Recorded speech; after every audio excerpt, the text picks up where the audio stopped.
Il y a 3 livres dans la Bible connus comme étant les livres de sagesse. Proverbes, Ecclésiaste et Job. Le premier livre, Proverbes, démontre que Dieu est sage et juste. Oui, on a appris que Dieu a établi un monde juste, que les justes sont récompensés et les méchants punis. Autrement dit, on obtient ce qu'on mérite. Ensuite, on découvre l'Ecclésiaste qui constate que les gens n'obtiennent pas toujours ce qu'ils méritent. Exactement. Il affirme que le monde n'est pas toujours juste, que la vie est imprévisible et difficile à cerner, comme la fumée.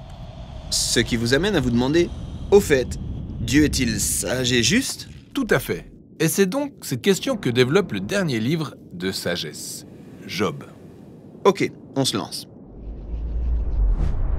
Job débute par cette histoire étrange qui se déroule dans les cieux, un lieu décrit comme une espèce d'état-major céleste. Alors, Dieu s'y trouve entouré de ces créatures angéliques appelées les fils de Dieu, qui viennent toutes faire le rapport de leur service. Et Dieu leur fait remarquer la droiture et la bienveillance de son serviteur Job. Mais voilà qu'une de ces créatures angéliques avance. Son nom en hébreu est le Satan. Le Satan ? Qui c'est celui-là ? Eh bien, ce mot est en fait un titre dont la signification littérale est « celui qui s'oppose ». Au milieu de toute cette foule, il est le seul qui remet en question la manière dont Dieu dirige le monde et affirme qu'en réalité, Job n'aime pas Dieu, mais qu'il se montre bon uniquement parce que Dieu lui fait du bien. Il prétend que si Dieu lui enlevait tous ses biens, alors son vrai visage apparaîtrait. Donc, il pense que Job exploite juste le système ? Tout à fait. Peut-être qu'il obéit juste dans le but d'obtenir ce qu'il veut. Alors, Dieu accepte de se prêter à cette expérience en autorisant Satan à affliger Job. C'est ainsi que Job perd tout ce qui lui est cher. Un véritable désastre. Et rappelez-vous, il ne mérite rien de tout ça. Dieu lui-même l'a dit. Mais ce qui est remarquable dans l'affaire, c'est qu'au milieu de toute cette souffrance, Job continue à louer Dieu. Du moins, au chapitre 1 et 2.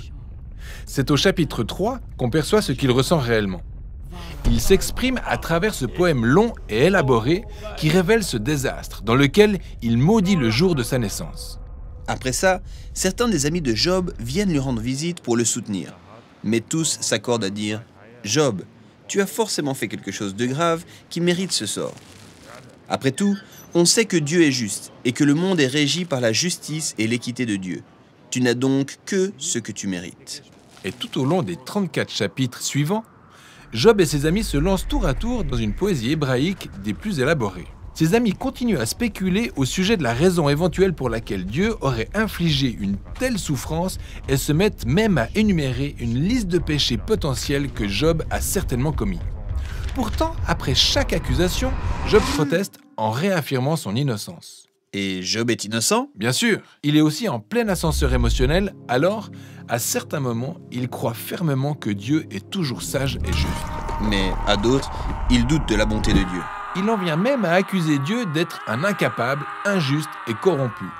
Donc, à la fin du dialogue, Job exige que Dieu vienne en personne pour s'expliquer. Ce que Dieu fait.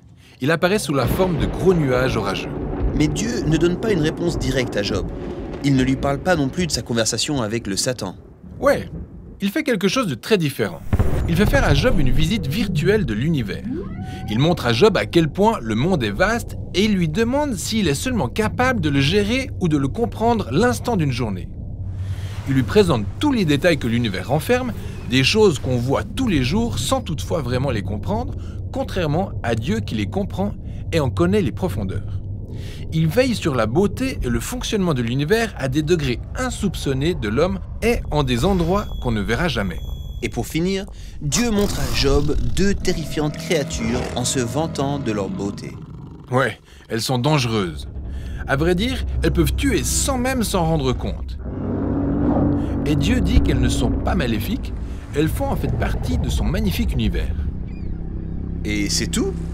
Le plaidoyer de Dieu s'arrête donc là ? Un peu étrange. Mais enfin, pourquoi tout ça ? Je crois que la raison pourrait être la suivante. Job a le sentiment que Dieu n'est pas juste, mais la perspective de Dieu est infiniment plus vaste. Il interagit en temps réel avec tout un univers complexe quand il prend des décisions. Et c'est ça la sagesse de Dieu. Donc, que Job demande à Dieu de se défendre est en réalité absurde. Il est absolument incapable de comprendre cette dimension de complexité, même s'il le voulait. Alors, qu'est-ce qu'on en tire? Eh bien, Job aura appris l'humilité. Il n'a jamais su pourquoi il avait souffert, cependant, il a pu vivre dans la paix et dans la crainte de l'Éternel. Mais ce n'est pas là que le livre s'achève. Après ça, Dieu restitue à Job le double de tout ce qu'il avait perdu. Et ça encore, c'est surprenant. Je veux dire, est-ce une récompense? Dieu est-il en train de dire « Félicitations Job, tu viens de réussir ce test de haut niveau ». Non, à vrai dire, l'ensemble du livre révèle clairement que l'épreuve de Job n'était pas une punition. La restitution de ses biens n'est par conséquent pas une récompense.